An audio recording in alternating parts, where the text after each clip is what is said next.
Hello friends and welcome back to my channel. I'm reading for Scorpio energy today and I am so excited to deliver this message, which is funny because that is not how this reading started out at all. So we're going to go on a bit of a roller coaster ride here. It's one of those readings where I'm like, this is blowing my mind, and like it's a lot of energy. You've got a lot of major arcana.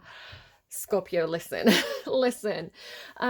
This is for like the beginning of 2024. It's kind of like the first few months of January, of starting January 2024, kind of rolling for 2, 3, maybe 4 months. We'll kind of see how it goes. Everybody's kind of on a different path. So when exactly this timeline happens for you is kind of on a rolling thing.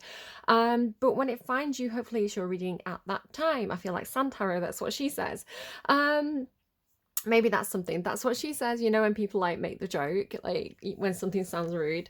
Someone could be doing that around you. Anything that happens in a reading is part of the reading. I am waffling. I'm going to try and rein it back in. Okay. The first part of the message I am going to have a bit of trouble delivering because I don't think people are going to want to hear it. And the way this message is coming through in itself is a little bit, it's kind of like saying things that you shouldn't really say. So I had this feeling for you. I had some disturbing dreams last night, Scorpio. I think that's just something about that kind of scorpionic plutonic energy. My mum was Scorpio. She had a lot of kind of, her dreams would be like a Stephen King novel. So I wasn't surprised that I had these kind of slightly disturbing dreams. I kind of shook it off a little bit. I'm trying to interpret them without actually explaining what happened in the dream. Basically, Scorpio, if this reading is for you, it feels like there's something very toxic in your life. Now, it's probably a relationship. The main way it's coming through is a love interest. You do have the Lover's card here. It doesn't have to be a romantic relationship. It could be a family member. It could be even like something that happened in your past. You have got this kind of family thing coming through. So I want to say aspects of this reading that could apply, like family could definitely play a big part in this. There definitely seems to be this specific relationship, and I want to say it's a love relationship. There could also be something like, you know, it could be work, it could be an addiction. Addiction could be involved. I was already getting this through, and I kind of went out for a walk this morning, kind of like, you know, listening to your energy, seeing what wanted to be said. And at one point I did see a man who, I mean, you can't judge people, like you can't judge a book by a cover, right? But there was a man who looked very much like he was struggling, not doing very well, and he was definitely on something, or, you know, just in a weird headspace. And he really smelled very, very strongly of old cigarettes, like he'd slept in cigarette butts. So yeah, like I say, I'm not judging him. He is at whatever point he's at on his journey. But yeah, he was somebody who wasn't doing very well. So whether this is something that you're experiencing, or it's somebody that you're dealing with, or a situation around you, I don't know. It does feel like somebody is dealing with somebody very, very, very toxic. And of course, if people have an addiction, it can make them quite selfish and cruel. So we're talking kind of like, you know, the words that come up in tarot readings quite a lot, where people are like, he's a narcissist, he's gaslighting you. It could be that you're dealing with one of those situations, but there could be something where it could even be like your child, right? You could have a child with some kind of, you know, an older child. So say you're kind of you know, a mature person. You could have a teenager, a young adult, even like an adult child. It is coming through as masculine. I want to say it's man. That yeah, could really be not doing great, right, and making really bad choices. I have to say as well,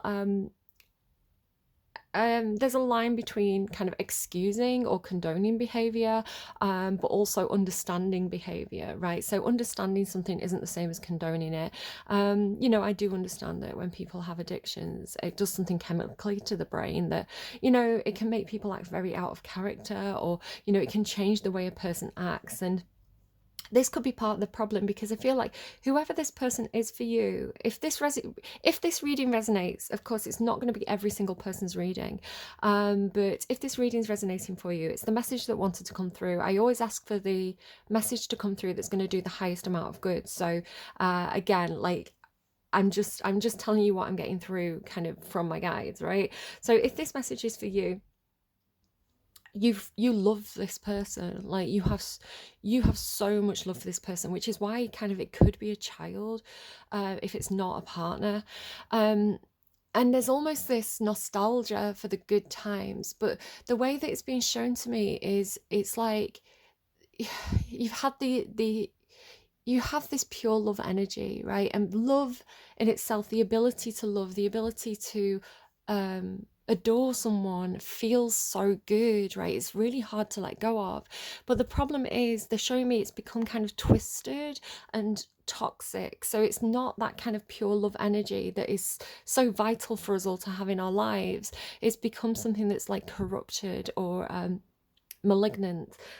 So they actually gave me a song at this point. It came through intuitively, and it kind of made me laugh a little bit because it's from a kind of a kids movie. But there's a film called Fern, Gully. It's an animated movie from like maybe like the 90s, and it's about pollution and the rainforest and things like this. But which is funny to me actually, because some of you may know if you've watched any of my other readings, I'm going through this like Dungeons and Dragons kick.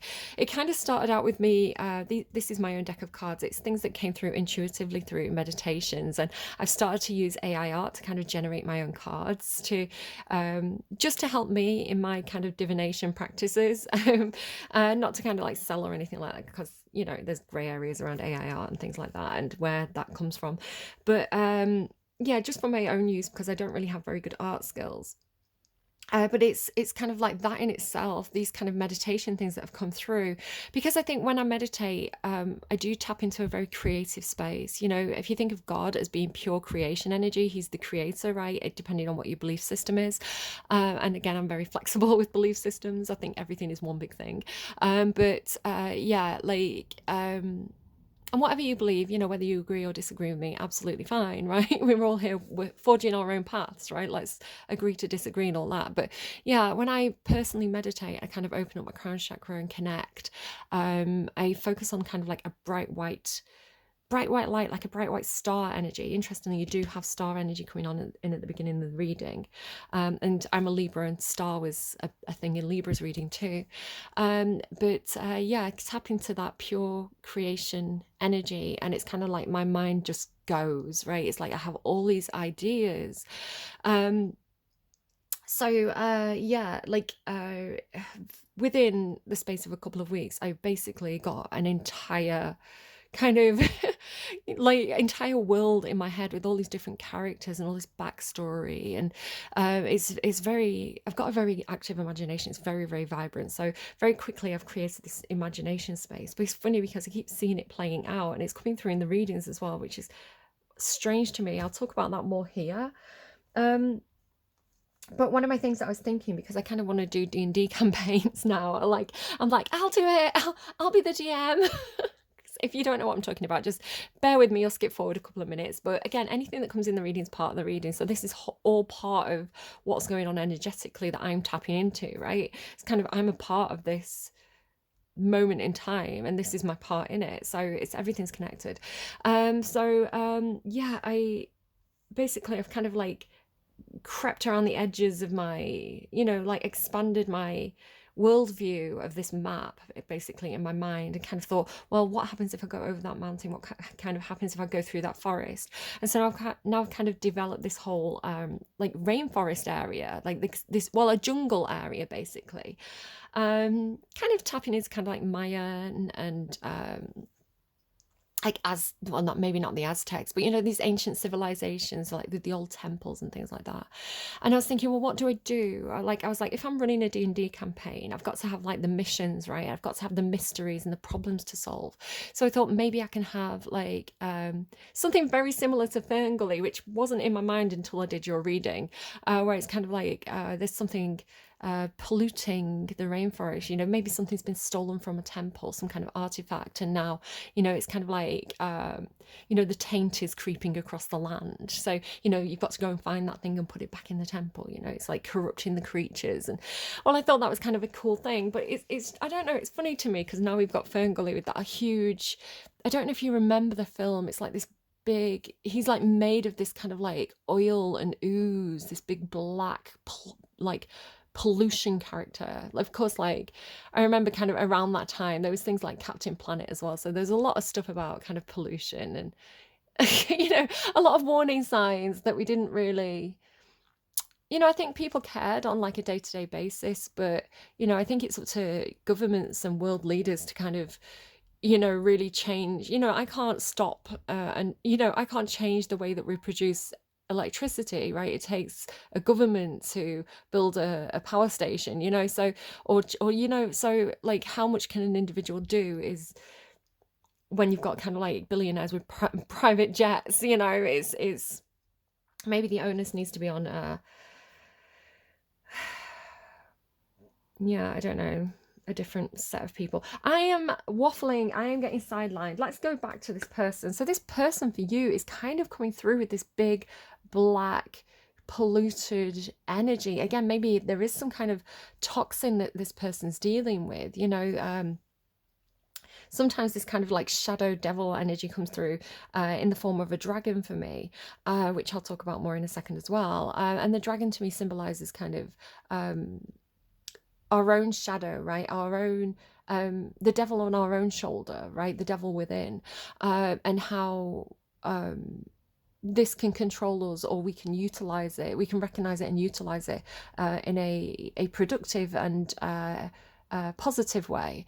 It relates to Carl Jung's shadow work, if you kind of want to look into that. But of course, like the dragon, right? The dragon can be symbolic of addiction. So you've got all these kind of things coming through. Again, they can be hidden addictions. People can, not everybody is kind of like sleeping on the streets if they have an addiction. Some people are holding down, high-powered jobs, but they have one of these like hidden addictions that they're constantly feeding. So I don't know.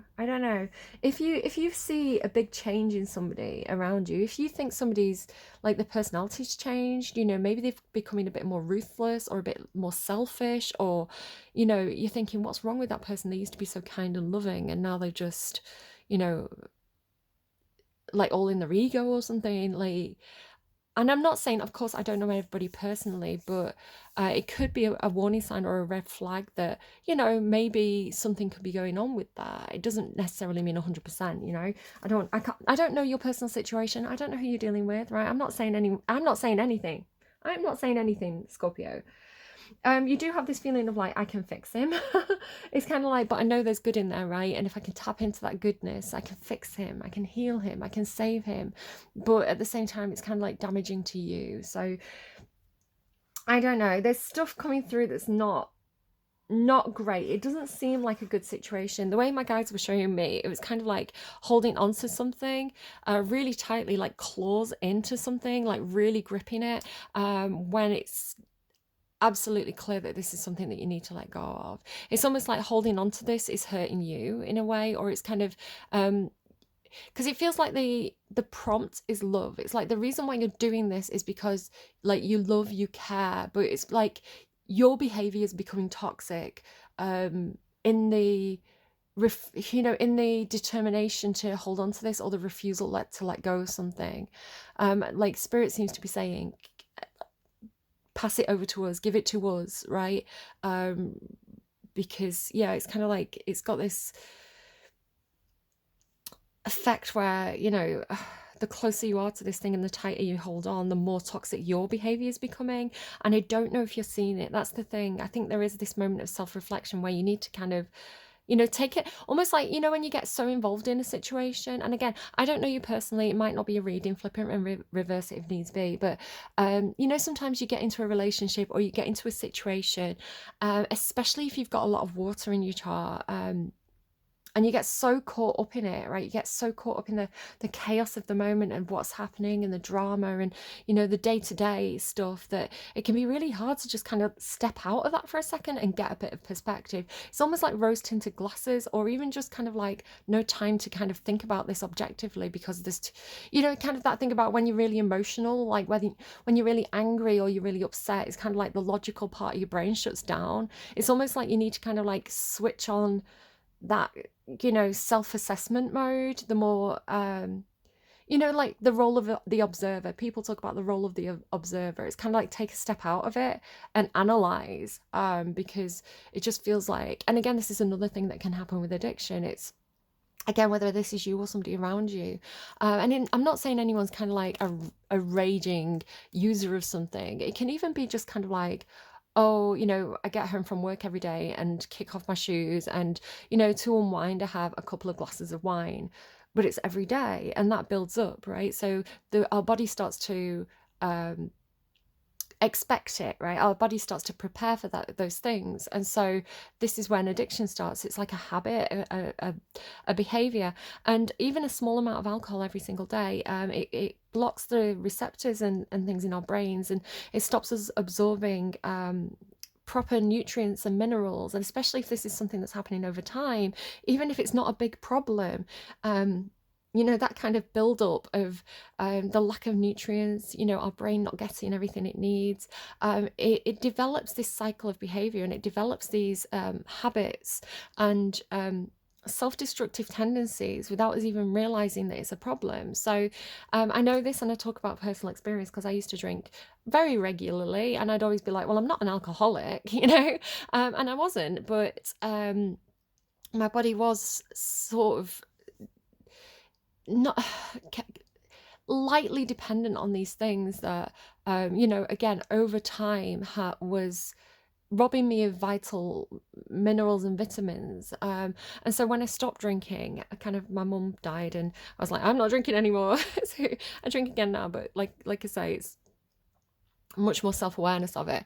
But I stopped drinking for like a year or so, a couple of years, and the difference was incredible. Like, my stress levels went down, my emotions stabilized, you know, big things that felt like massive problems were no longer such a big issue. So I'm really strongly encouraging you to kind of self-assess. You know, it's the time of year to do it, right? It's January, so you know, New Year's resolutions and all that, and you know, be really honest with yourself about, like, yeah, I'm not you know, maybe I'm not an addict, maybe I've not got kind of a massive problem, but this thing is not doing me, it's not doing me great, you know, over time. It's like, maybe I want to try not doing that thing for a while. You know, easier said than done, but again, self-assessment, you know, if that's for you or if that's for somebody else around you, or if it's not for you at all.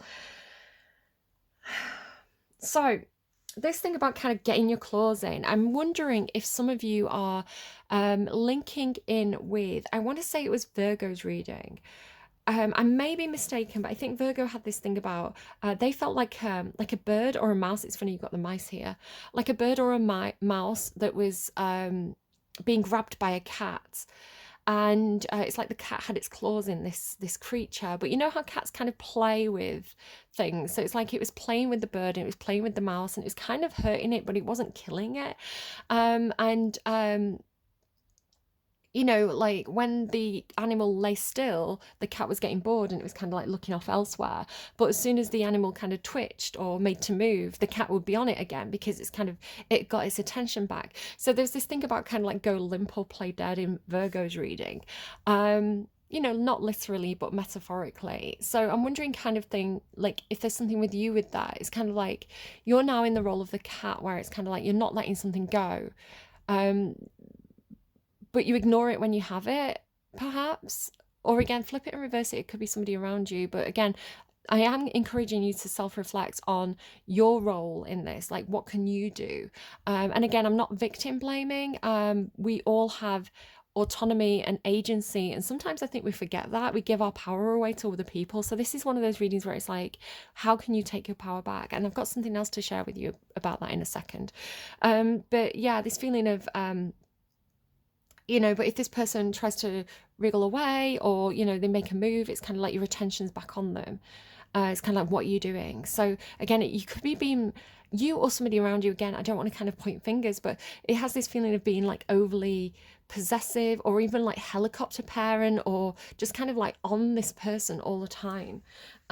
So specifically, if, say for example, you're a Scorpio and you've got a Virgo child, that could be particularly for you, but again, it doesn't have to be.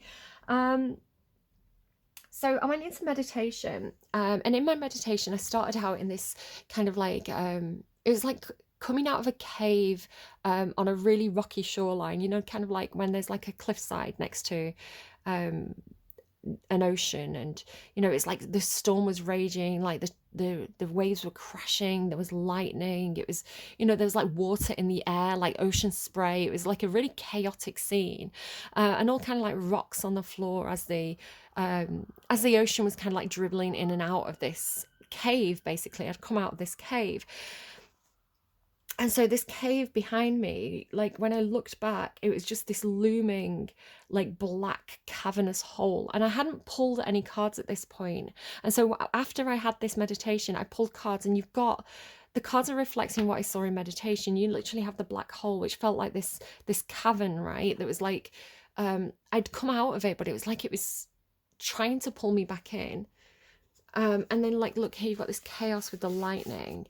So like, I felt like I was maybe trying to get out of a situation that felt like it was a black hole, right? But there was this presence behind me, and it was this enormous kind of black dragon, which I see all the time in my meditations. Like I say, it can indicate, you know, you could associate it with devil energy. You have the devil here in your reading, but it felt more like, well, I'll tell you what happened first. So I had my back to this cave, and I was kind of walking out, and I was like, I was upright, you know, I was walking, I was kind of almost like in tune with the environment. But as soon as this dragon came up behind me, it's kind of like it had its claws in me, and it was dragging me back. And so then, and again, I'm a very visual, I've got a strong imagination. So I'm there like being dragged backwards by my skirts almost back into this cave, and kind of like getting torn on the rocks. There could be something about kind of like down to the bone. It was coming through with animals. So if anyone's mean to animals, you know, huge red flag. You know, if anyone mistreats animals, that's a big warning sign that they are willing to probably mistreat people as well. So like, I think there's something about a lack of empathy, right? Which again, maybe I'm going to talk about that up here.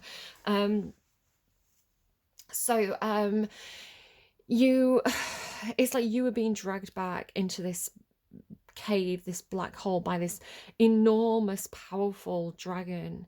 So it could be like falling back into an addiction.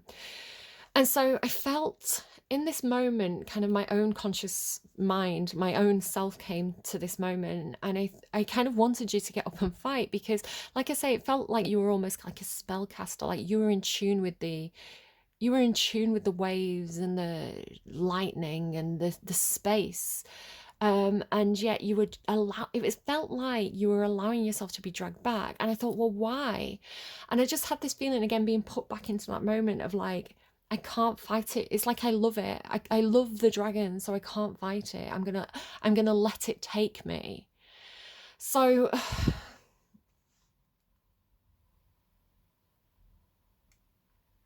yeah, my note is dragged back. Could fight it, but wouldn't let it take me. And that's the thing. It's like I could fight it, but I wouldn't fight it. It's like I refused to. It's like I was refusing to fight back, and I was just allowing this to happen. And so I came out of the meditation, and my conscious mind was like, "Hey, we're not, no." Right. And so I went in as myself, kind of like, and kind of you know, pulled all that energy around me, all the lightning and the waves crashing, and kind of like, again, I've been playing Dungeons and Dragons, so it's kind of like I got this giant ball of energy around me, and I just pushed back at this dragon. I stood up and pushed back at this dragon. But it's kind of like I didn't even, it wasn't even hard. It wasn't even hard to do this, because it's like as soon as I had the intention to stand up for myself or to push back, the dragon shrunk away. It was like back in its cave, you know, it's kind of like it was shrinking back. So I think there's something in that about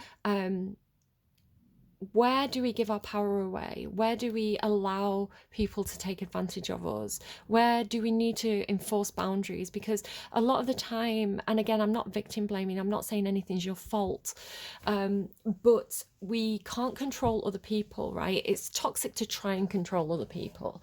We can persuade other people, we can explain to other people, we can advise other people, but we can't control other people, because that takes away the individual personal autonomy, which is hugely toxic and really bad karma for ourselves. So what we can do is have agency and autonomy over ourselves, and it's really important to remember that we have that. And so to not be able to control the actions of another, but to be able to enforce our boundaries and recognize that we are able to do that is important. So again, this could even be a lover's relationship, because it's the lovers followed by the devil.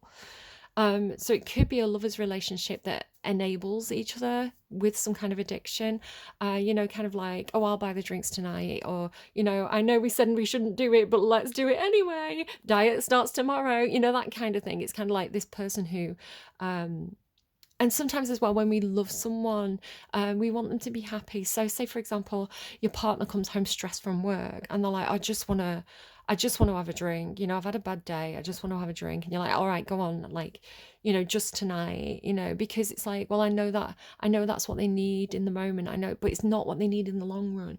So there could be this enabling relationship, which is quite a serious reading for me to deliver. Like I say, I was concerned about how I was going to deliver this reading, because again, it's that thing of like, sometimes you don't want to hear it, sometimes you know, and that's the thing, sometimes you know that something's not good for you, but you don't want anyone to tell you. It has to kind of come from within. And at the end of the day, these readings, they're just a mirror, right, for you to reflect upon. So if this isn't resonating, if you're like, I don't know what you're talking about, it's not your reading, right? It's not helpful for you.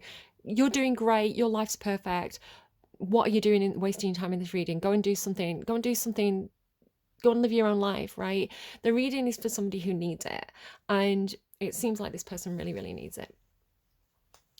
There could also be somebody who's quite cruel in this situation, because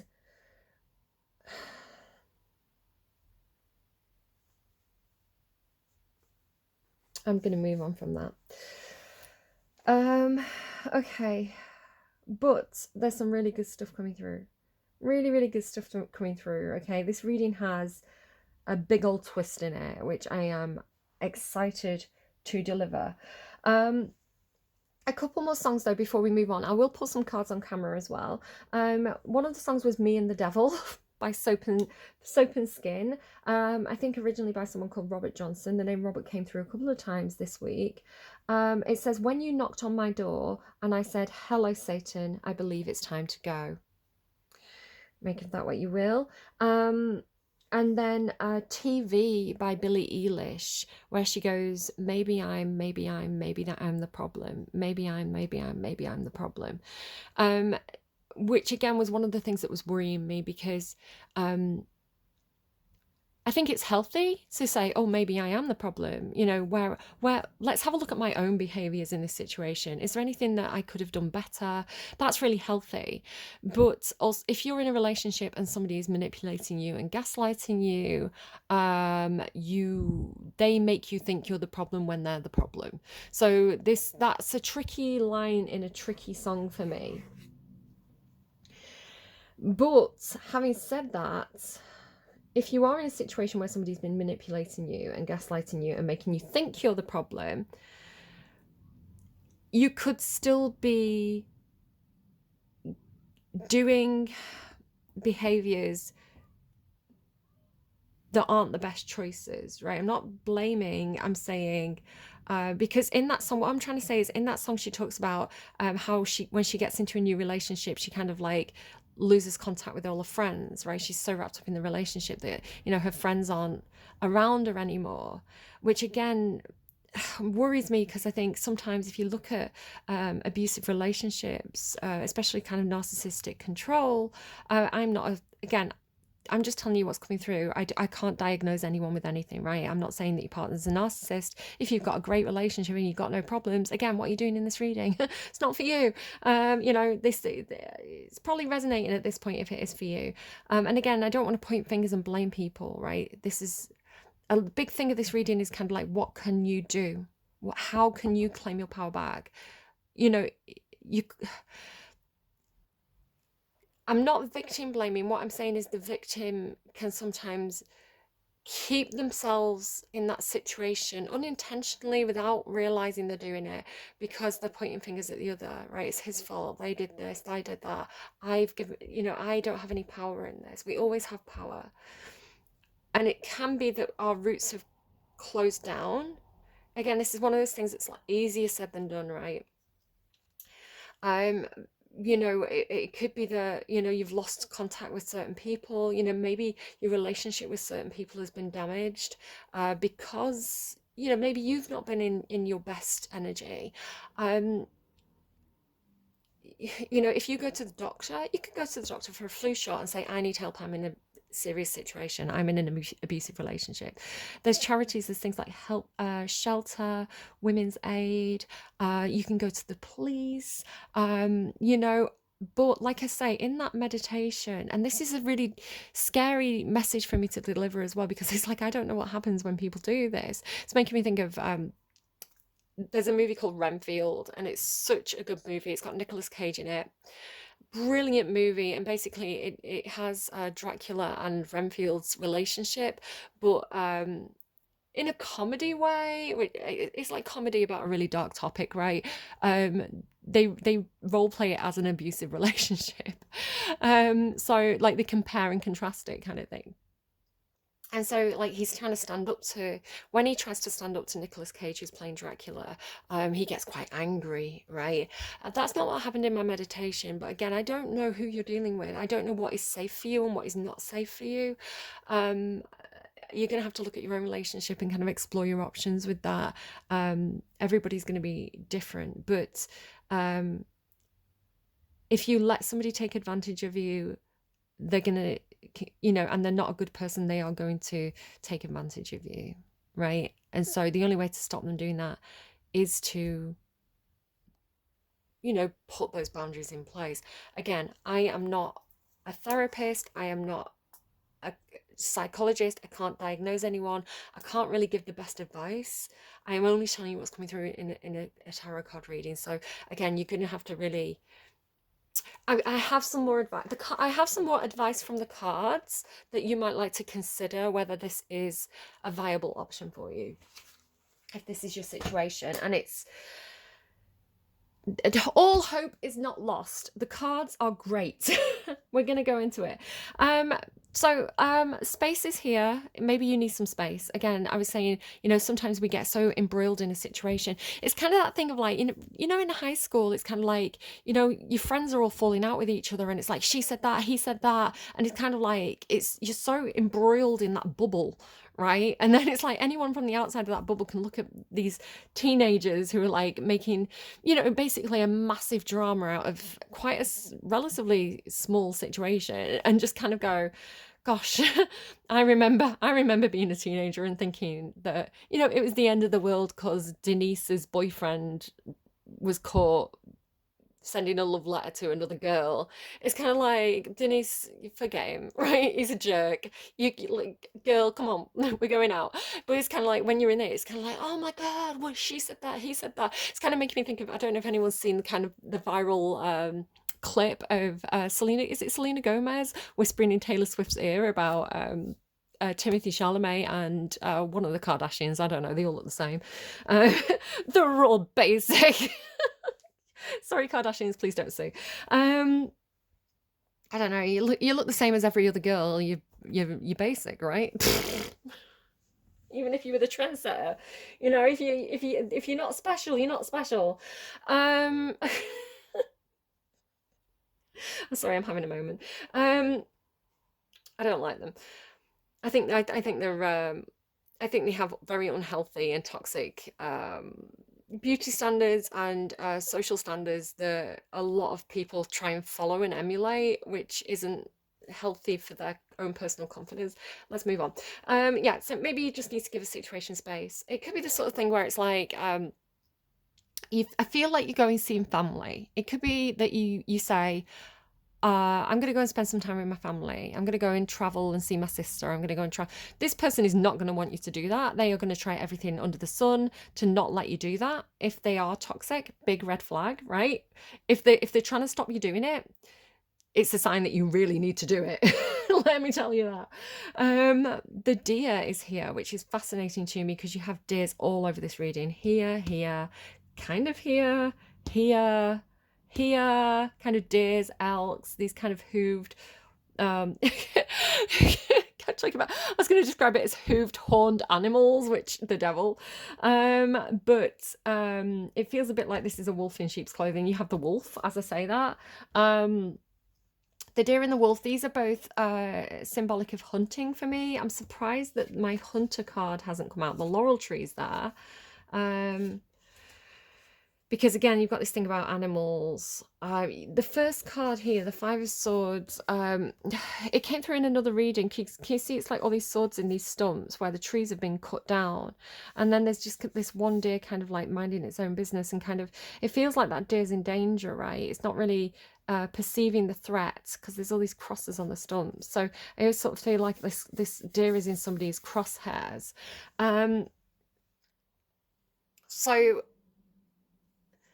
again, I was talking about kind of like people who don't have empathy for animals. It could be that somebody does hunting. I had a big argument with somebody once about they'd hunt deer in a local park, and they were using it I'm vegetarian, guys, right? I think there's a difference between,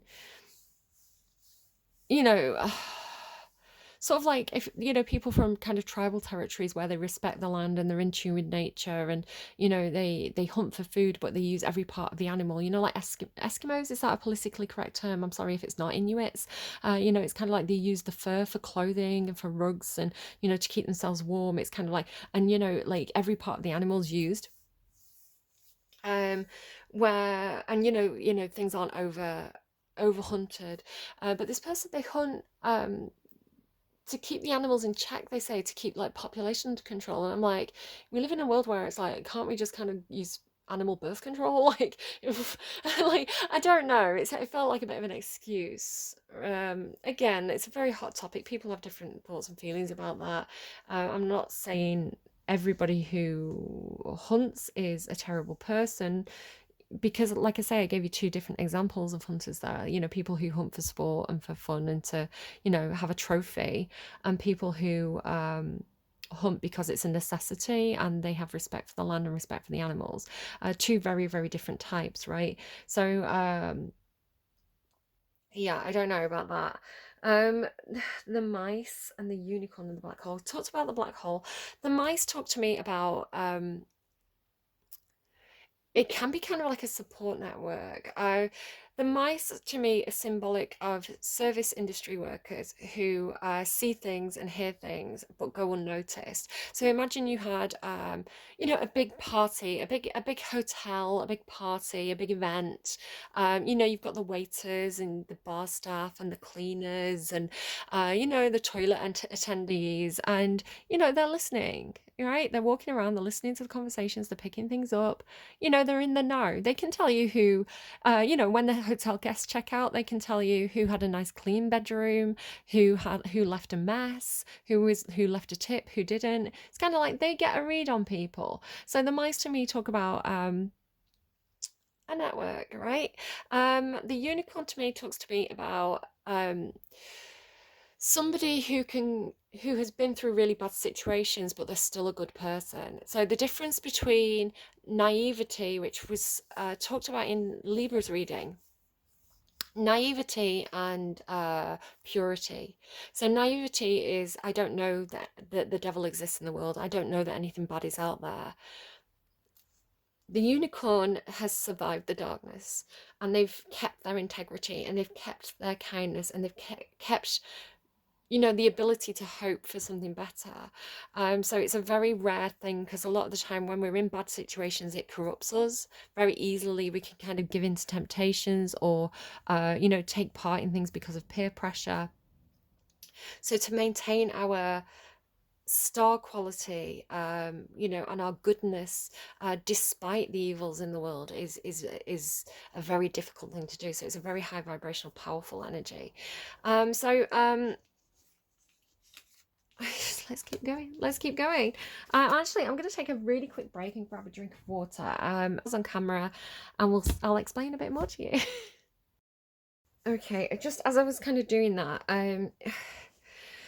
I'm getting messages about it's something like, it's coming from that Billie Eilish song where she's talking about watching TV, and she's watching some kind of reality TV show or something, just because she wants to see people being mean to each other. It's kind of something about how cathartic that is, to have something about, like, when we have bad experiences, um how we project that onto other people. And um I feel like it's almost like a role play thing, where like how children play cops and robbers, and, like, children's games, like role play games, they can be really evil characters, they can be the bad guy, but it's a way of them figuring out right and wrong, and testing things. There is something cathartic about it. So it's funny, I was watching a lady on YouTube. I haven't watched her for a while, but she's a photographer. So she talks about photography techniques, and she kind of like talks about, she'll review other people's videos and kind of like talk about what they're talking about and things like that. So she was watching America's Top Model, and she was reviewing basically not the models, but the photographer who was producing the images. And the judges were giving the models a really hard time for having a bad picture. But as a photographer, she was saying, well, the photography is bad, it's badly framed. As the photographer, you should be talking to the model and asking them to pose a certain way. And she said the pictures are bad not because of the models, but because of the photographer, and that's who should be getting the blame, basically. But there's something coming through about how toxic that TV show is, right? It's kind of like, the whole premise is we're going to judge people, right? It's like it creates a judgy society, where that becomes something that's acceptable to kind of criticize and pick out the flaws and put people down, and pit women against each other. It's kind of like, you're a more beautiful, successful model than she is. She bent her leg a funny way. She refused to wear underwear in that photo shoot, so she needs to go home, she's terrible. Like, it's kind of like, who are we to say what a woman should look like? And, like, what does that do to society, where it makes it mainstream to kind of judge women's bodies and judge their I don't know, and put the blame on the model rather than the photographer. There's something coming through about that as well. Take that as it resonates. It's just this feeling of, like, almost like, it feels a bit like sometimes Pisces placements have a touch of this. It's kind of like there's this maybe Pisces Lilith placements. There's something about kind of like enjoying watching someone else go through what you've been through, because it's cathartic. But there's also something like self harm. No, I don't want to say that. Self criticizing. It's like, in enjoying, say for example, you were a model, and you had a really hard time in the industry, and it really hurt your confidence, and then you watch something like America's Top Model, where you're watching a model who is like you be criticized and be picked apart, and there's almost something of like, if you think she deserves it, it's like you think you deserved it. It's kind of like, looking at everything that they're doing wrong is somehow criticizing yourself for everything that you feel like you did wrong. And I'm not saying you've done anything wrong. I'm saying that there's this kind of self-criticism, but it's through projection onto somebody else. But there's also something kind of really toxic about it. It's almost like indulging in something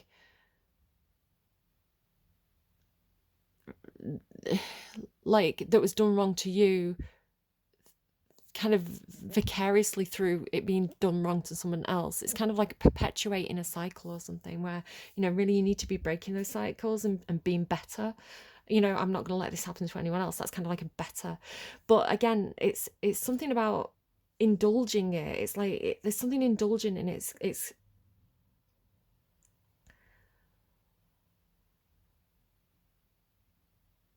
It's not really about the other person. It's about you and your own shadow, I want to say. I hope I'm explaining that well. And again, it's not going to be everybody's reading. At this point, let's get some Scrabble letters. And I'm not saying it's you specifically. I think to an extent it's something we all do, right? I think every single one of us, I think we're designed to, you know, to reflect on our own experiences through, you know, seeing a similar situation play out to another person, you know, and it can give us,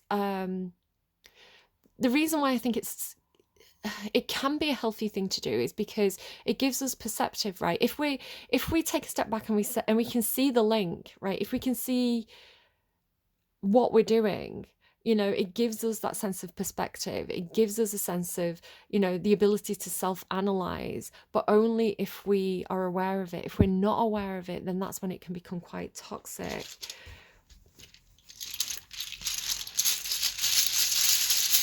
I'm sorry, Scorpio, sometimes you get a really hard time, and I feel bad. My mum was Scorpio and she was lovely. She was a very, very nice lady. But even very nice ladies can sometimes need to look in the mirror and say, hey, maybe I need to stand up for myself more. Maybe I need stronger boundaries. Maybe I need to ask my family for help, right? We don't have to do everything on our own. N. Okay, I'm going to take these. I wasn't planning on it, but let's see. N. This could be whatever letter you want it to be. G.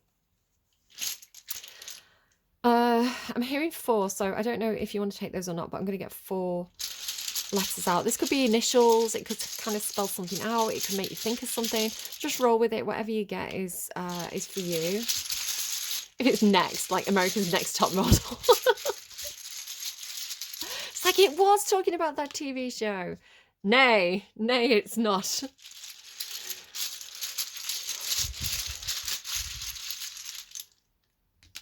I don't know. Take it as it resonates. Leave it if it doesn't. You can rearrange the letters. It could be an acronym. Spell it forward, spell it backwards. I don't know. Like I say, take it if it resonates. Leave it if it doesn't. It's just an indicator. I'm hearing 4 as well for the words. Let's get 4 words for Scorpio. 4 words for Scorpio, please. What have we got? Nothing coming through yet. Hang on. Are we going to get anything? They said 4. Okay, that one. So I feel guided to take certain things. It's like I'll be pulled to take a certain thing. Perfume, there could be something about perfume.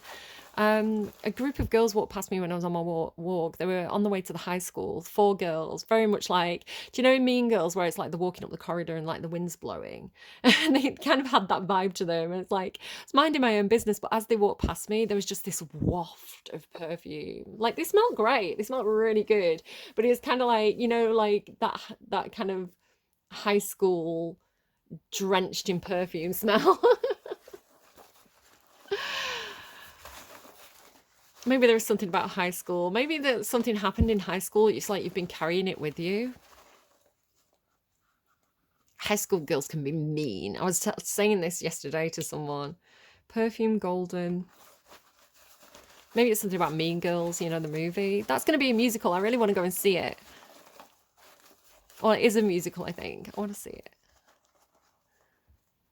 it. 6 as well. I've seen, not 6, what's it called? I have seen 6. There's another musical. It's like Mean Girls. Heather's the musical. That's really good. I've seen that a couple of times. Twinkle. It's kind of like set in a high school. It starts really nastily. I don't think high schools now are as cliquey as they were in like the 90s. You know, I think there's more variety of personality than there was then. Twinkle here. Perfume golden, twinkle here.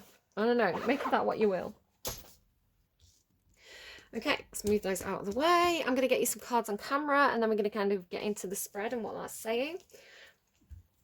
What do we have, please, at this point for Scorpio? Any more thoughts, words for Scorpio? Oh, that looks like a tower to me. Okay. Change of seasons. I'm going to only take the one that's face up. A long way home. Yeah, you do feel like you're traveling home. You feel a bit stuck though. Again, it's kind of like, maybe somebody doesn't want to let you go back home. And then keys on trees. It could be, again, if this is like talking about going to a different country, there could be things like visas and things like that. Keys on trees. This came through in the first reading that I did with this deck. It's one of those like all sign readings. It's kind of like a tell me anything reading. And you'll see, if you want to go and check it out, the thumbnail is like this, and it's kind of like the lighting is quite red. And in that I was talking about how there's this elephant, and he's kind of trapped, right? He's kind of trapped but also on display. But he does have tools at his disposal to kind of get himself unstuck. So you can see how he's using his trunk to kind of reach out and get all these trees, and he's going to try and escape. So it's this feeling about a little bit like the Eight of Swords, if you know the meaning of that card, right? It's kind of like you perceive yourself as trapped, but if you kind of analyze the situation, or do a bit of try and testing, you're not actually as stuck as you think you are, or you perceive yourself to be. So yeah, keys on trees. I feel like there is options, and then a long way home. It's got an elephant on here too. I love the elephants. Elephants are symbolic of ancestors to me. My mum loved elephants. I don't know, something about like maybe like the whole top of the tower is just gonna fly off, and then kind of that elephant's gonna fly away and go back home. Change of seasons. It could be something about like, winter to spring, or whichever hemisphere you're in, like the next season. Libra's reading ended with the song Summertime. That's significant if anybody's a cusper. This is the Dungeons and Dragons tarot deck. My eldest got it for me. Whoop, the moon. Oh, okay. 10 of Intelligence, the Empress under that. 10 of Intelligence. Just make of that what you will. But we're going to take the card that was shown to us. Didn't I say in my meditation, I was like, it's like you're a sorceress or something. Like, again, take the gender out of it. If you want to switch and reverse any of the gender roles, you can do. You should have an idea of what message is for you and what message is like people that you're dealing with by now. And if it's not your reading, it's just not your reading. I did feel like, this person who was very scorpionic, very high priestess energy. It really felt like, my energy was extending, and I was part of the environment. I was part of the beach. I was part of the sky. I was part of the lightning. Like, this was my domain, I was infused with this magic of the place. And yet there's this dragon that was kind of trying to creep out to me, and kind of like get me and drag me back in. But can you see how relaxed she is in the face of this, because she's harnessing her energy, right? She's tapping into her, with the Empress being there as well. Like, the moon and the Empress is very divine feminine. It's very and again, you don't have to be your gender or not sexuality. Your gender doesn't have to be masculine. You don't have to identify as male to tap into your divine feminine energy. It's this mother goddess energy of like mother goddess, nature goddess, intuitive, sensitive, psychic, against this. Do you see how the devil is wearing? It's funny, it was a dragon in my meditation, but it's like, can you see it's like this skull, this thing creeping out at you. But it's kind of like I just want to say, it's like your own energy does protect you. And then let's get... so this is the spell. This is my eldest, because my eldest has been into D&D for a while. They play it with the friends. Very Stranger Things, and so I bought them because they like to play as a bard. I bought them this kind of bard spellcaster card deck. It's like all the different spells that you can cast as bard, but in like in a form where it's kind of like, you know, quickly accessible. You don't have to get your phone out and kind of Google it or, you know, screenshot it or anything like that. It's like you can have the cards out in front of you. So really, really handy. I kind of want one for myself. I kind of want all of them. I'm so into it. But yeah, like they said that I could use them too. Kind of like advice cards. It takes a bit of interpretation, but let's kind of see what we get. Again, there's a bit of a fantasy vibe to this set of readings. What spell should Scorpio cast in this instance? Message. Oh, message, and you've got something else there as well. Maybe you need to send someone a message. I want to say something about family. Message and clairvoyance. You need to send someone a psychic message. Maybe it's an ancestor. You know, like how my mum's on the other side now. It's like I need to kind of like sometimes, you know, like if my kids are, you know, say they're having a tough time at school or I'm a bit worried about them that day, you know, I'll be like, Mum, Dad, you know, Grandma, you know, whoever, like the kind of guardian angel spirits that they see as helping me out in the kind of astral realms. You know, I'll be like, Mum, can you watch over them today? I feel like they just need, like, you know, a little guardian angel above them. And so I kind of like send this kind of like psychic message to them. And, you know, it makes me feel better. That's kind of what I'm getting for that. So you point your finger towards a creature within range and whisper a message. The target and only the target hears the message and can reply in a whisper that only you can hear. And then this says you create an invisible sensor within range of a location familiar to you or in an obvious location that's unfamiliar to you. The sensor remains in place for the duration. So it's this kind of being able to send, not only being able to send messages at a distance, but being able to like listen in and hear from a distance as well. So there could be something about,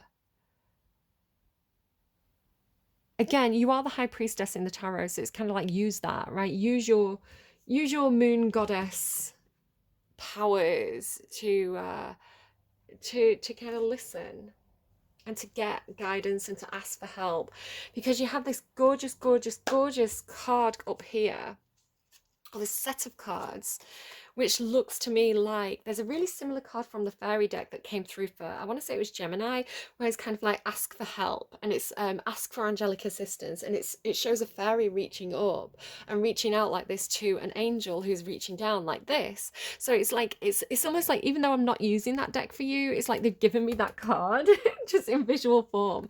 So yeah, acceptance. It's like accept the help, right? Accept the help from, can you see all these like white birds as well here on this card? Two completely different decks by I want to say this is two different artists, because this is Stacey DeMarco and this is Colette Baron Reed. So I think they use different artists, but just look at like how gorgeous that is. Like it's kind of a clear message. There's something that you're accepting. I want to say you're accepting heaven's help, which may have been a very difficult thing for you to do, because underneath that, I'll show you how it came out. This is all the underlying. Underneath that is this acceptance. You've got acceptance and acceptance. You've got a lot of doubles, right? In this reading, it's crazy to me. This is one of the reasons I was so excited. So you can see I'm using like 10 different decks to do this spread. So thousands of tarot cards, right? Hundreds of tarot cards. And then I shuffle each deck, the cards come out, I put them back together into a new deck that's like a mixed deck, where no two cards from the same deck are touching, and then I kind of reshuffle, and as the cards come out, that gives me your spread. So I've not set anything up here. This is exactly how the cards chose to come out. So here at this angle, you have strength and strength. Right, from all those cards, you've got 2 strength cards, and you've got acceptance twice, acceptance at an angle from each other as well. I don't know if that's important. And then at an angle, so like the corners are touching in all of these. You've also got protection. Can you see that? Protection, strength, acceptance are the buzzwords for you. Like, I can't believe it. Like, it shocks me still when this happens. So it looks like you're accepting angelic assistance. You're accepting an offer of help from the heavens in this situation, because it feels like it is. You're dealing with the devil. And so who better to ask for help if you need to kind of kick the devil's ass than the angels, right? It makes sense. Like, Archangel Michael, get down here. give this dragon a good once over, you know? So again, I don't know what your particular belief system is. So how you want to interpret this is entirely up to you. You could just see this as asking for your loved ones who are on the other side to come down and help you. And again, if you've had a bit of a falling out, I feel like some of you could have like had bad words with this person before they passed. It's kind of like, you know, something was left unresolved. Like there was kind of like, I'm hearing like open wounds there. So it's kind of like maybe you feel a bit like, would they even help me if I asked for it? Yeah, because I think, you know, when we're on the other side, kind of, you know, the petty differences, the day-to-day squabbles of Earth, you know, you get perspective on them and it's kind of like, that was silly. It's kind of like when you get to be an adult, you look back at high school and you're like, why was I even bothered? I think there's like a leveling up, right? It's like you get onto the other side and you're like, that was so unimportant. I can't believe I was worried about all those stupid earthly things, you know, there's bigger fish to fry. Like saving the planet might be a good idea. You know, who cares if Betty wore the same shoes as Norma? You know, like the world's dying. Maybe we should plant some trees and wear less plastic shoes. You know, it's that I'm not giving anyone a speech, right? It's just the message that's coming through. So, you know, switch it and reverse it for whatever it needs to be. So yeah, so I heard at this point, I heard a full-on sentence for you, and it was, it was gorgeous. I wanted to cry. It said, "Heaven accepts anyone who wishes to be accepted, but first you have to accept yourself." This could even be something like, even if you have some kind of addiction, you know how people say you can try and help someone with an addiction, but you can't help someone with an addiction until they decide to help themselves. And like when they decide to help themselves and they go and they ask for help, then that's when they can be helped. It could be a situation like that where maybe this is some kind of, it's just someone coming in like as an intervention or something like that. Underneath that, there's all this fire energy. It's like, I just feel like reaching out and asking for help is the hardest thing to do. But as soon as you do, it's like you're met with all this warmth. Could be like a sister or something, I don't know. Because you've got the Queen of Fire underneath the Eight of Air. So it's like, this is the angel that you're asking for help. Maybe it's somebody who is like a Sagittarius or a fire sign. You've got this Leo card here, right? So could be all this fire. And then so like this, like I say, this was under this card, and then this card's the underlying here, fire with the sweat lodge. It's like maybe somebody needs to literally go and like sweat it out, you know, like sweat out the toxins. And then underneath that, heart home. So look at these cards, look at how like warm this is. It's like someone's like, it's like even if the home's not open to you, it's like the heart's open to you. I want to say someone's home is open to you. It feels like you're going back home or you're going to a family home. It might not necessarily be your family. I was getting something in my dreams about kind of like adoption or fostering. It's kind of like I was fostering an animal. So there could be somebody who's kind of found a foster family that's healthy. It's kind of like you can't believe how, you know, especially if you've come from a really toxic family, it's like I can't believe how warm and inviting and how loved I feel here. And in the hand as well, look at this as well underneath that. The universe is your partner. It's like the universe is just waiting to help you. All you have to do is ask. Underneath that is choices and their consequences. So it's not like anyone's being absolved of any wrongdoing. It's more that, you know, it's more about your path to this point is what it is, right? If you've made bad choices, you know, because underneath that as well, underneath the Queen of Fire is the Ten of Air. So it's kind of like, it's like looking to me today like the past is the past, and then the Ace of Earth is kind of like a new plan, and then the King of Fire. Oh my God, it's just gorgeous. And Patience, ugh, and then the Messenger of Fire. Really gorgeous, lots and lots of fire energy. You've got the whole crew here. I think this is kind of like a fresh start, a clean slate in a situation. And it's just so warm. It's so patient. It's so, feels like good parenting. It's kind of like the past is the past. You've made mistakes. You know, you need to, it's kind of like you have to face the consequences of your actions, but we're going to support you to make better choices in the future. It's kind of like just because you're facing maybe a punishment or, you know, you've got to clean up a mess you've made. We're not beating you up over it, right? It's not like we're not using this to say that you're a terrible person. We're saying that you're a good person who's made some terrible decisions, and a good person is, it's part of like learning responsibility, I think, isn't it? It's kind of like, well, you made a mistake, you need to not just apologize, because I don't believe in like, the sort of people who apologize and then they do it again, and you kind of like, well, your apologies mean nothing to me now. It's more like actions speak louder than words, perhaps. So it's kind of like, like I'm just seeing like a mess. I'm seeing someone going around with like litter picking. So maybe somebody's having to do like community service or something. And it's like, well, yeah, you did that crime.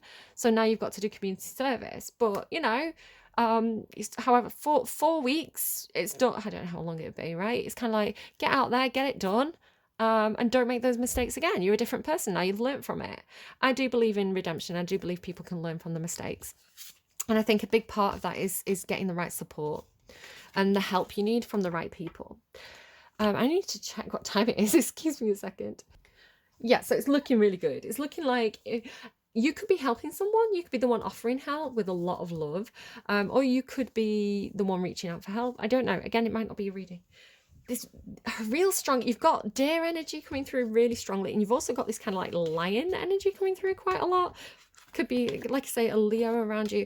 Excuse me. The stags come through, the deer and the stags come through a lot in Capricorn's reading. So maybe there's a Cappy, but I'm not really seeing any more than that. I'm just making that association with, it was like a running theme in there, readings for ages. I think Aries or Taurus, I think, may have had a few deer as well in this set of readings. Okay, so what it's looking to me like, so again, it has this feeling of kind of like being in trouble, perhaps. The literal meaning of the Five of Swords, the kind of tagline that people use for it is winning at all costs. It's kind of like facing some kind of conflict, arguing, differences of opinion, and the real need to be right. And it's almost like, when people need to be right, that they're willing to kind of like lose friendships over it. It's kind of like, it's more important that I win this argument than I keep hold of these, social ties. I'm guilty of this sometimes. I think, maybe it's like my Sagittarius Mars and my Libra Mercury come out sometimes, and it's kind of like, but this is the logical fact. Like, I will die on this hill. Maybe you've kind of like, I'm going to die on this hill. I don't know. But it feels like a bad situation to be in. Again, it's kind of like this deer feels vulnerable here. But then the funny thing is, the next card is the Star. So it's like this same creature, whether it's the same one or it's kind of like, again, it could be family, right? It's like somebody who's the same as you in some sort of way. It's like it's another deer. Maybe it's something about like John Doe, Jane Doe, I don't know. But it's kind of like, here's this other one it's almost like they're stepping in, like, it's like the person you needed to see at the right time, like almost like Superman landing in a bad situation. It's kind of like, my hero. So it just feels like whether you, I'm going to read it two ways. One way is if this is another person, it could be like a father figure, older brother, something like that. It's like, this is the person you need to see at the right time, and they are coming in. If you felt like you were losing hope in this situation, you were like, this is my last stand. It's like they come in with the hope, because the Star is like hope. This person could be very well thought of. The Star card can be kind of like a good reputation, or being very well known, being in the starlight. But it feels a bit like guided. It's like someone who's guided their right place, right time, perhaps. The main reason I'm seeing this as two people, like this is somebody who's come to help, is because the Strength card is here. Which talks about normally it's a partnership. It's right.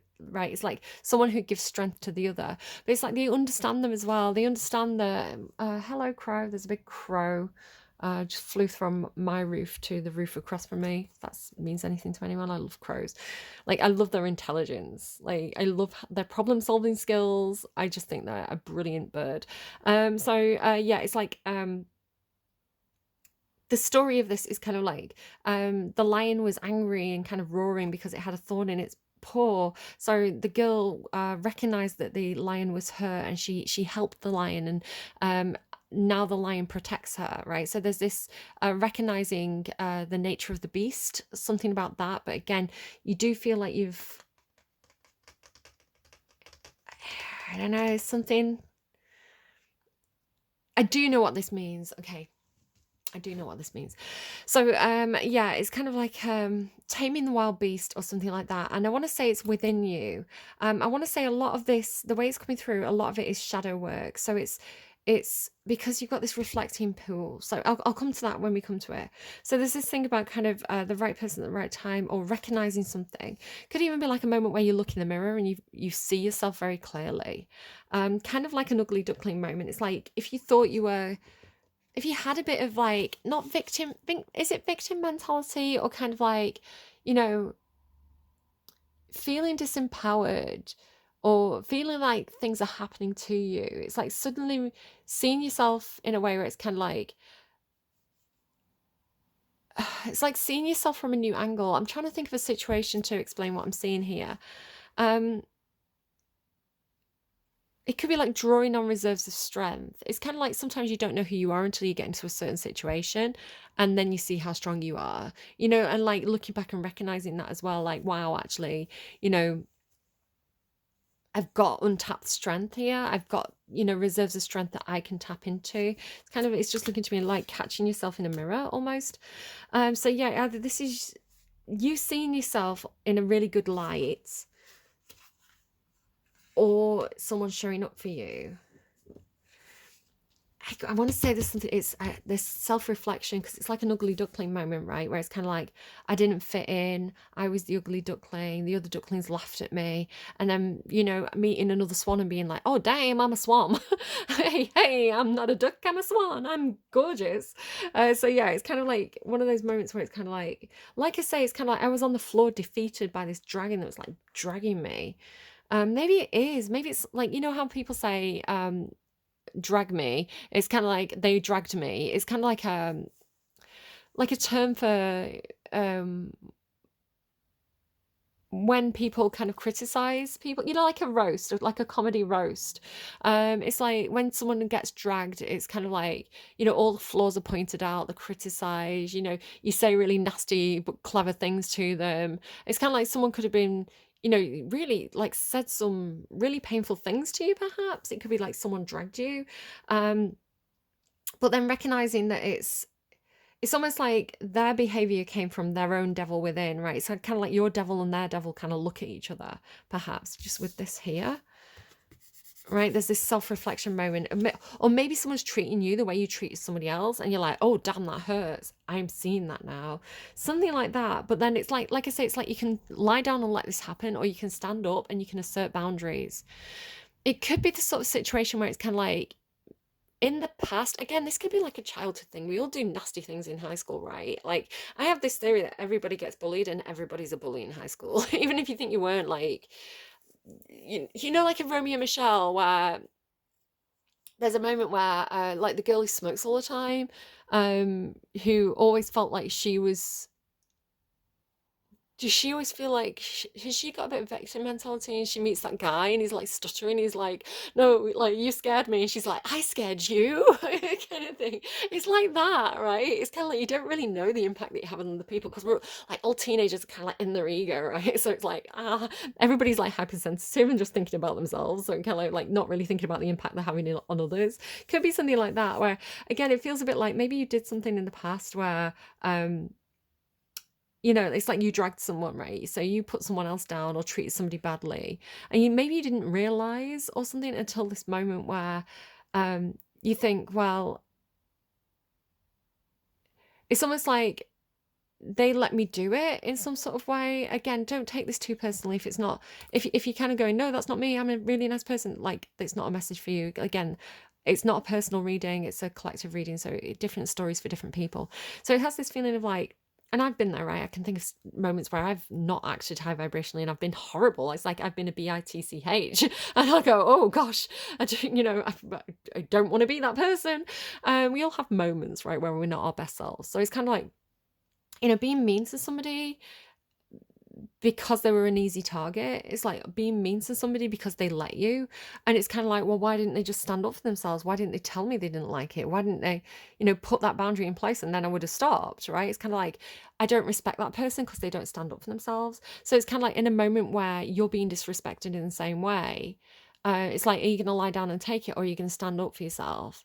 right? It's kind of like, because it's like the shoes on the other foot kind of thing. So you recognize, oh, if I stand up for myself, they're not gonna, that would have stopped me from doing it. It's kind of that thing about, like the bully in school, and it's like, when someone challenges them, like they shrink back. It's kind of like, they kind of deflate very quickly when they're challenged. Somebody who maybe is all bark and no bite, something like that.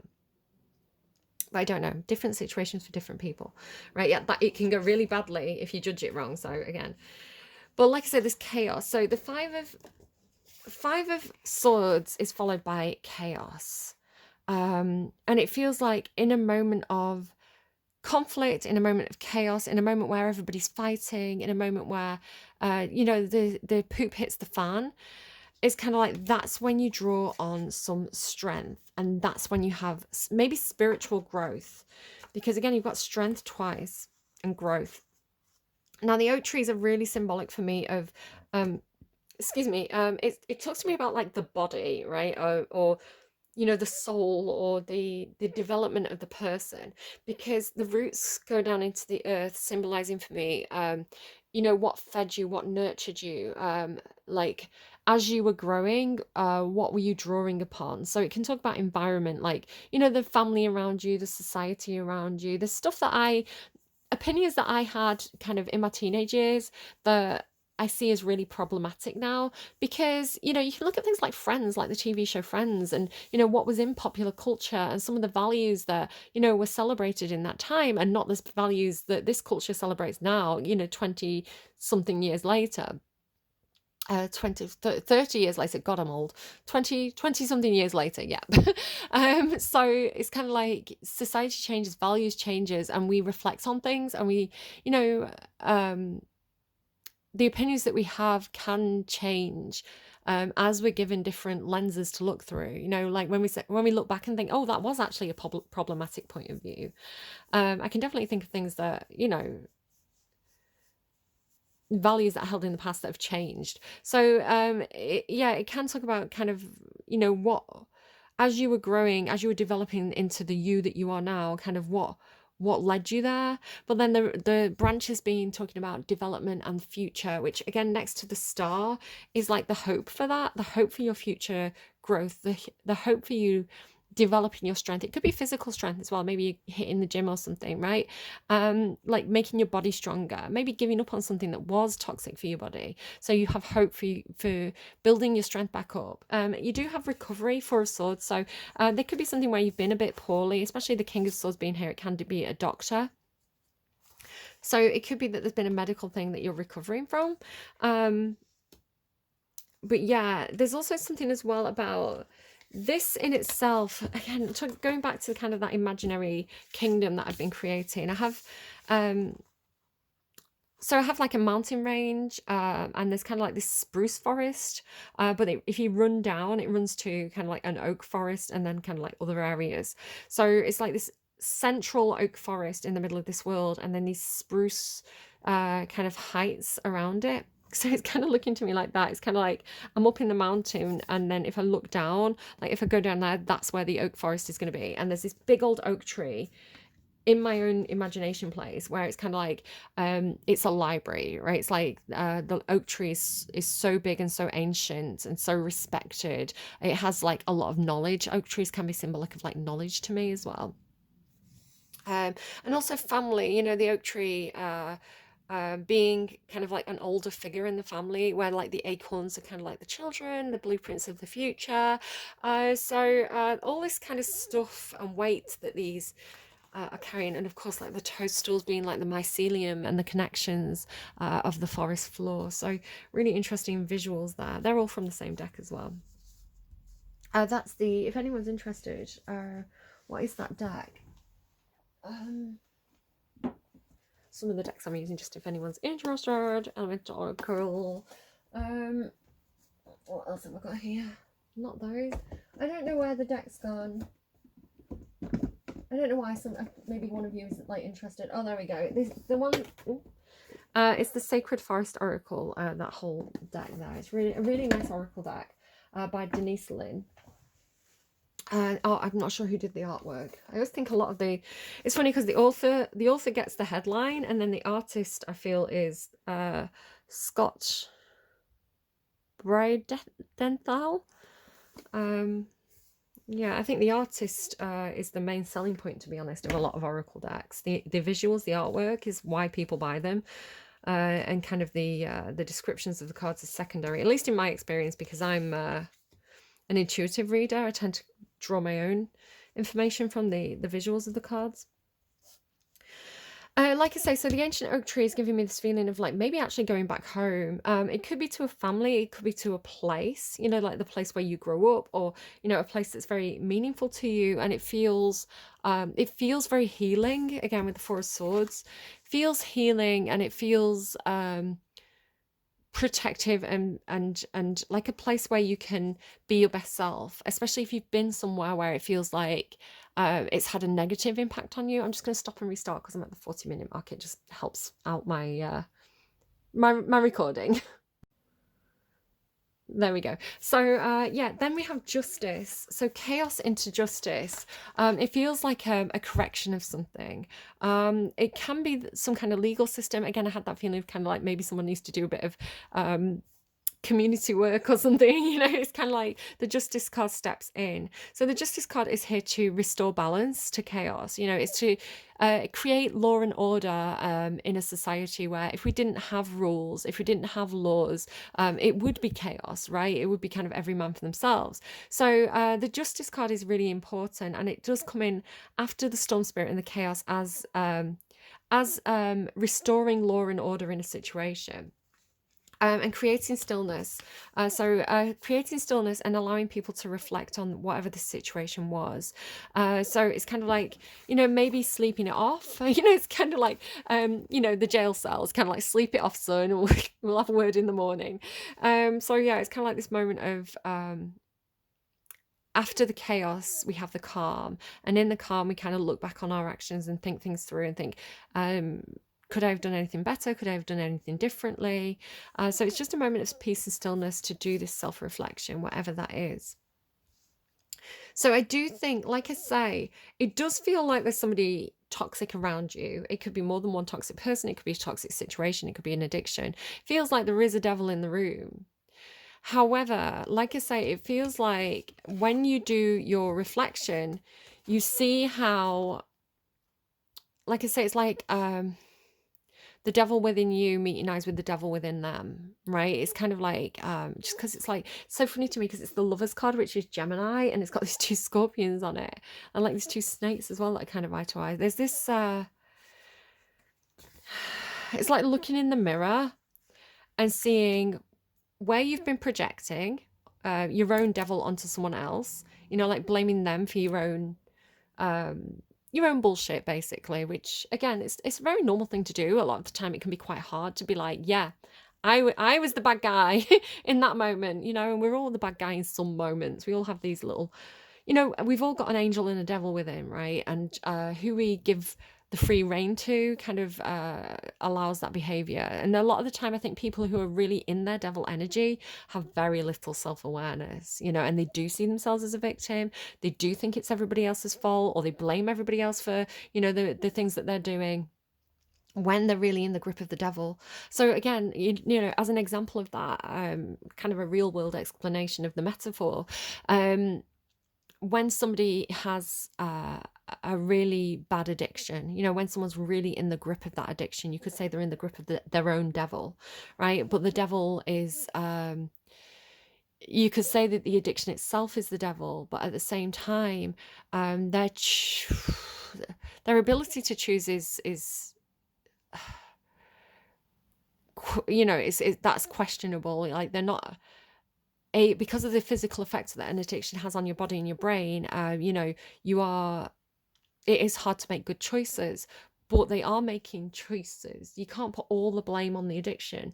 You know, there has to be some personal autonomy. And this is why, you know, when people break an addiction, it comes from within. It comes from their own decision to do it, you know, their own determination and their strength to do it. And yes, the support network and having the right people around them is hugely important. You know, you're not going to get clean if you're surrounded by other addicts who are, you know, always having the paraphernalia around, or always, you know, encouraging you to do it so they can do it.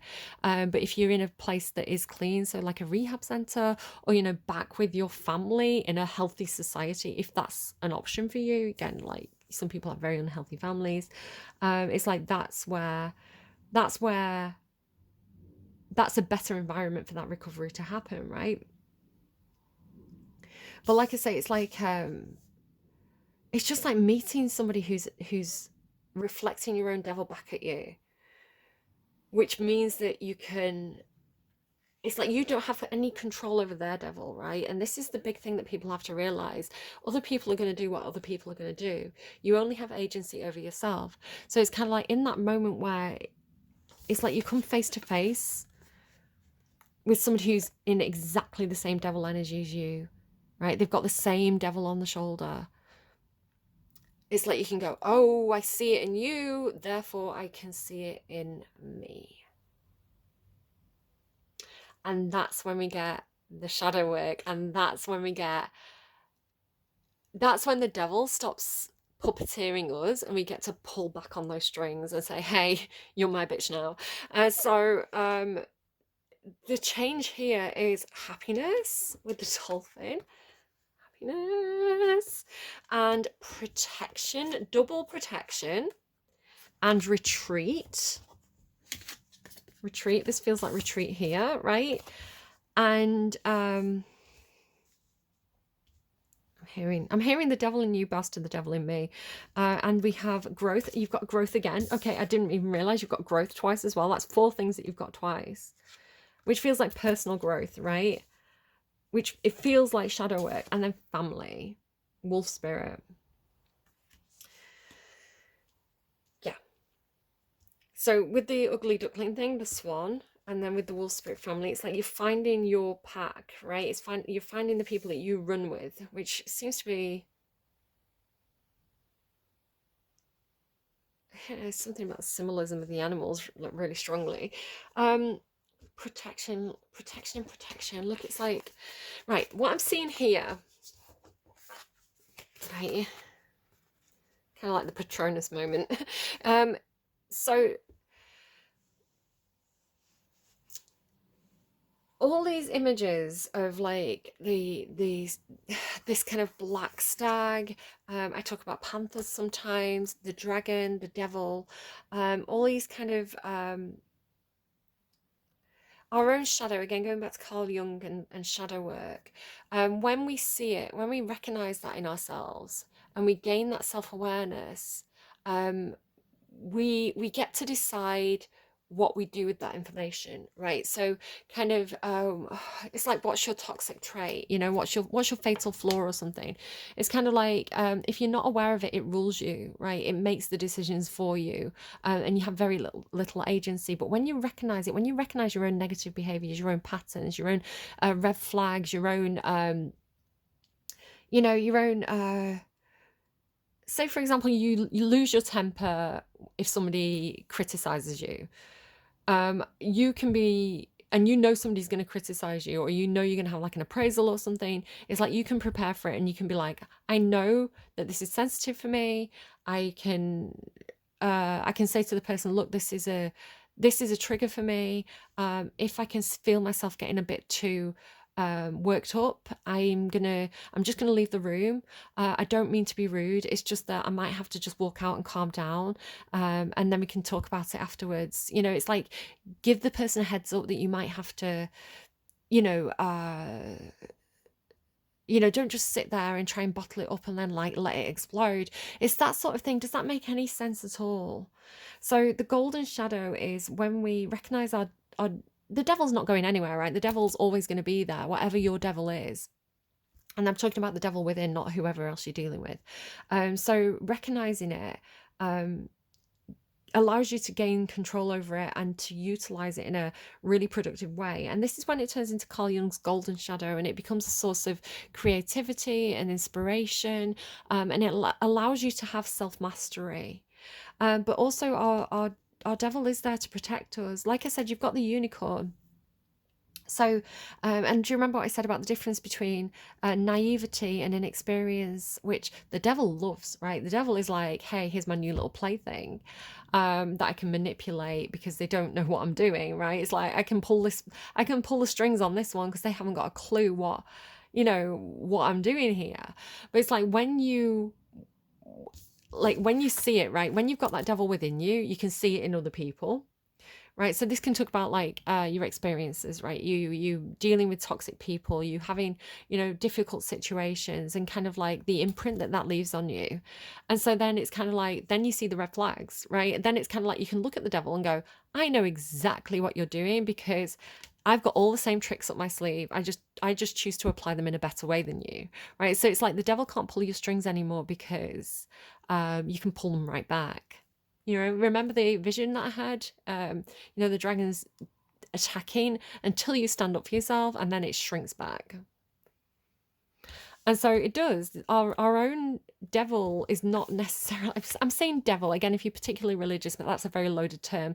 Let's say our shadow. Our shadow within, right? Our own dark spots. They're not there. They're only toxic if we don't have that self-awareness. As soon as we have self-awareness, they become something that protects us, and they become our friend, and they become something that is empowering to us, right? That devil within, when you tap into it, very empowering. You just do good stuff with it instead of bad stuff. Easy, right? So, for example, someone who's an alcoholic, let's have two different people and compare them. You might have one person as a stereotype who is absolutely in the grip of the addiction, worst version of themselves, shouting at the kids, mean to the wife, going out every night with the lads, whatever it is, right? Really chocolate, really in the grip of it, and really, exhibiting the worst, stealing money, stealing alcohol, whatever it is that, people do when they're really in the worst, when they're in the shadow and they're in the grip of that addiction. You could have someone who has, done all the steps, right? They are still an alcoholic. They still have that devil within them, but they know what to do, right? If they see the red flags, they know what to do. They've got like the friends, the sponsors, the people who keep them in check. They take accountability. I think that's a big thing in this reading. Yes, I made wrong choices there. I'm being honest. And also, they can help other people, right? So they can become a sponsor for someone else in a healthy way, not like the friends who are encouraging this person to drink because they want to drink. This is saying, don't drink because I know that road, I know that path, and it's not a good one, right? I don't want that for me, and I don't want it for you. So I think there is an element as well about loving ourselves, because, like I said, there was something coming through about like self-hatred or something like that. Is kind of like, in hurting that other person, I'm hurting myself, or um,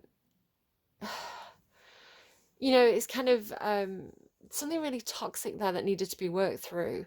Where this is like, I now love myself. I love myself enough that I don't want that for myself. Therefore, I don't want that for you.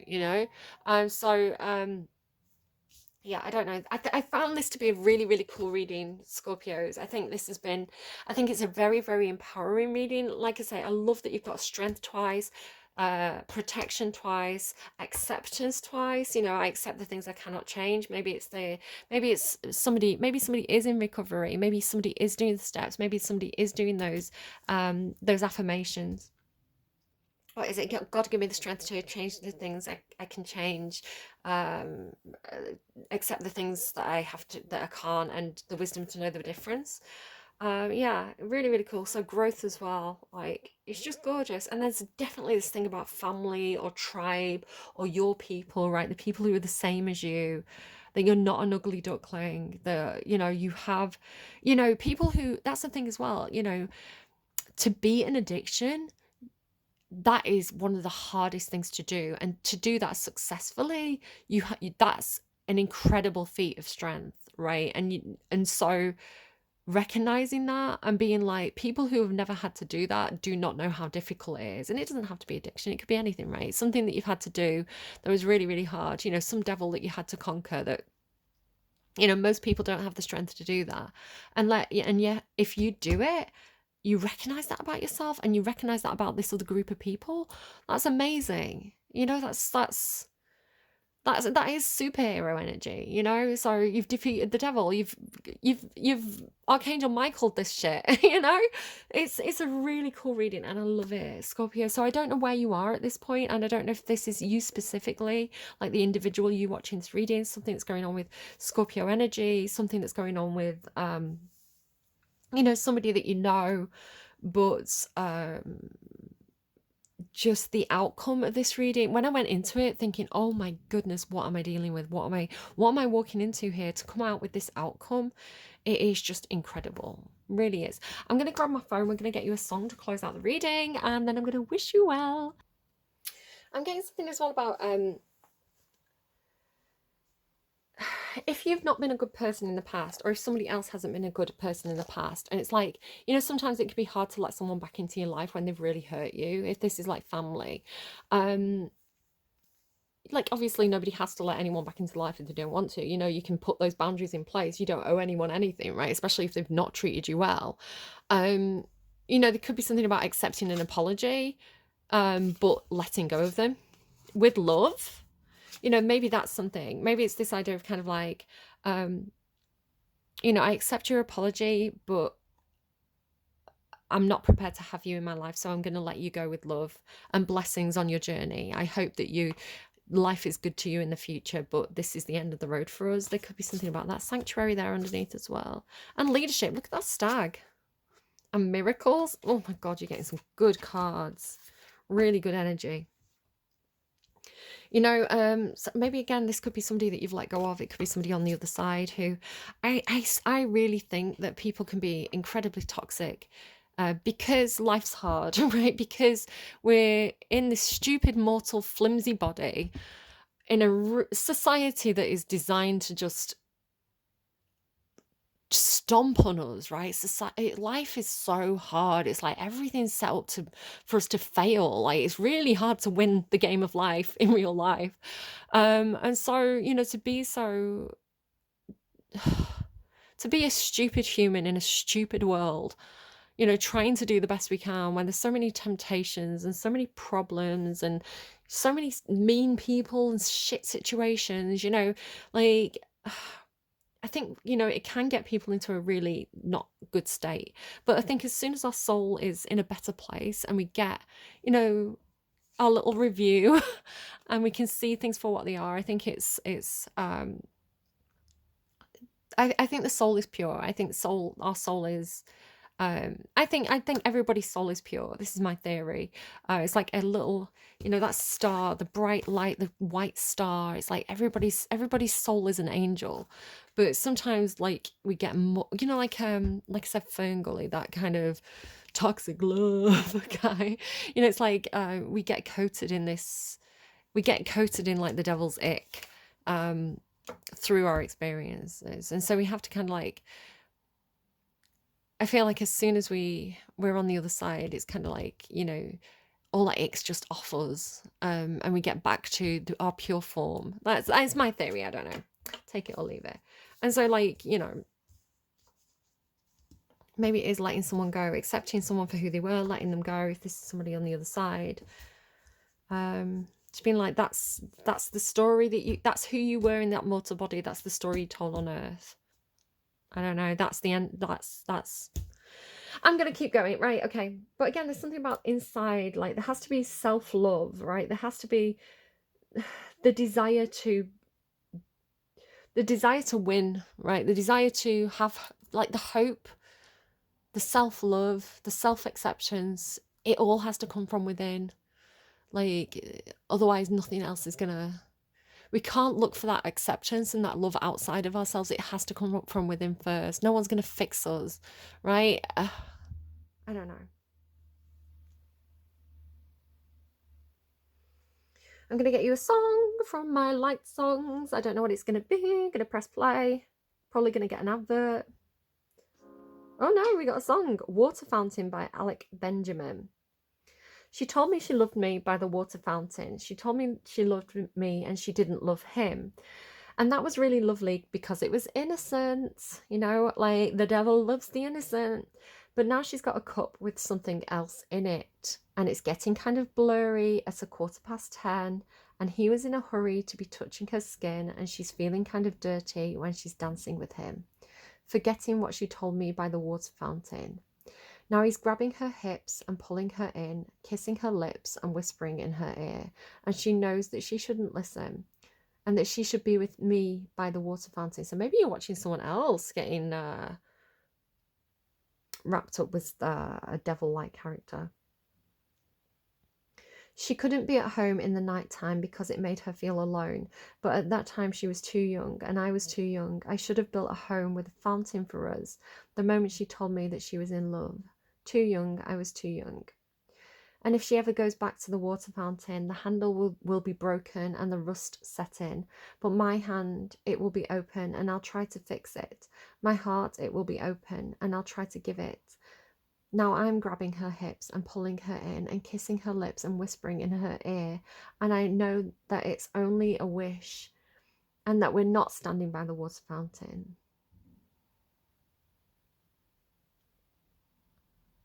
And that's it. I hope that was helpful to you.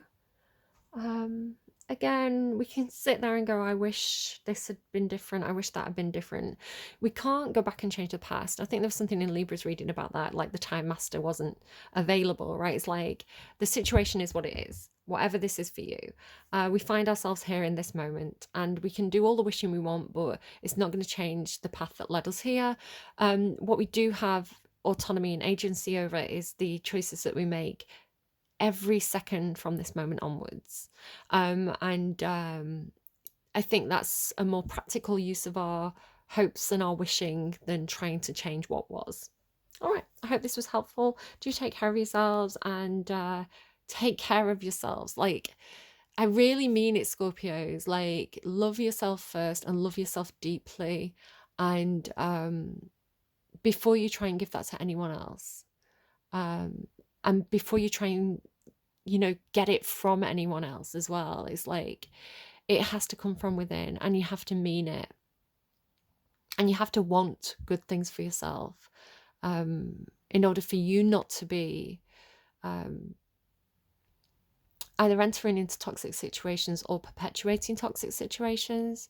And I think, you know, the cards are saying that you're in a really good position at the start of this year to be the best version of yourself that you possibly can be. And like attracts like. So if you're acting in your own shadow, you know, that is what you attract. But if you act in your best energy, you know, that's when you can find this really gorgeous supportive soul tribe for yourself. So yeah, I hope that's helpful. Please take care of yourselves. I don't know, give yourself a nice lie-in.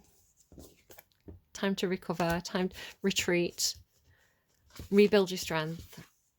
And I think this is going to be a really good year for you. Take care. I'll see you again soon. Bye, friends.